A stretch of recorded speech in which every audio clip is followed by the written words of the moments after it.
నీ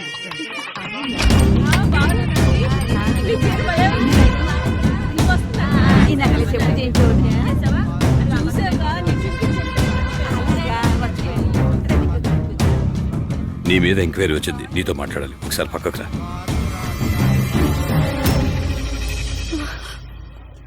నానా, నువ్వేం కంగారు పడకమ్మా, నేనున్నానుగా.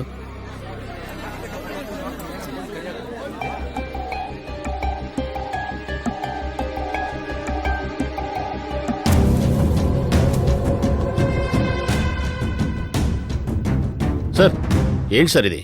తాళి కట్టే సమయంలో పెళ్లి కొడుకుని తీసుకెళ్లిపోతారేంటి? బ్యాంకులు లూటీ చేస్తున్న అసలు దొంగల దగ్గర డబ్బులు తీసుకునే వాళ్ళు వదిలిపెట్టేసి బీహార్ నుంచి వచ్చి చదువుకుంటున్న కాలేజీ స్టూడెంట్స్ ని పోల్ ఎన్కౌంటర్ చేశాడు. హ్యూమన్ రైట్స్ కమిషన్ నుంచి తను అరెస్ట్ చేయమని ఆర్డర్స్ వచ్చాయి, అందుకే చేస్తున్నాను. కమాన్. బాబా, నువ్వు కంగారు పడకు బాబా, నేను మాట్లాడొస్తాను.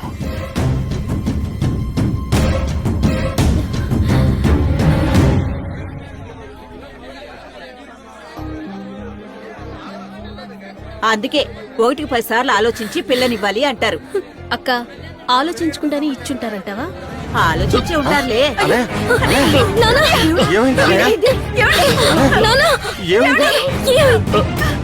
సార్, ఆడపిల్ల జీవితం కొంచెం పెద్ద మనసు పెట్టి ఆలోచించండి. ఏదైనా ఉంటే పెళ్ళైన తర్వాత మాట్లాడుకుందాం. సార్, ఇది పోల్ ఎన్కౌంటర్ కేసు. 10-15 సంవత్సరాలు జైలు శిక్ష పడొచ్చు. ఈ విషయంలో ఎటువంటి సహాయం చేయలేం. I'm sorry. సార్, నువ్వు భయపడకన్నయ్య, ఏమీ కాదు. తమ్ముడు, నా కూతురు జీవితం నా వల్లే నాశనం అయిపోయేలా ఉంది. పిల్లాడు చదువుకున్నాడు, ఉద్యోగం చేస్తున్నాడు అనుకున్నాను, కానీ మంచివాడా చెడ్డవాడా అని చూడలేదయ్యా. నువ్వెందుకయ్యా బాధపడతావు? ఊరందరినీ మంచి మనసుతో పెళ్లికి పిలిచావు. నీ కష్టం వస్తే మేము వదిలేస్తావా? చూడండి, ఇప్పుడు పెళ్లికొచ్చిన వాళ్ళలో నీకు నచ్చిన మంచి కుర్రోడు ఉంటే చెప్పండి, ఇప్పుడే పెళ్లి చేసేస్తాం.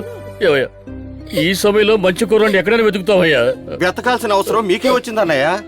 మన బామ్మర్ది కొడుకు శక్తి ఉన్నాడు కదా. నువ్వు ఈ పరిస్థితుల్లో వెళ్ళి మీ అబ్బాయి మా అమ్మాయిని చేసుకోవాలంటే కాదంటాడా ఏంటి? బాగా తమ్ముడు, అయినా మర్యాద కాదు.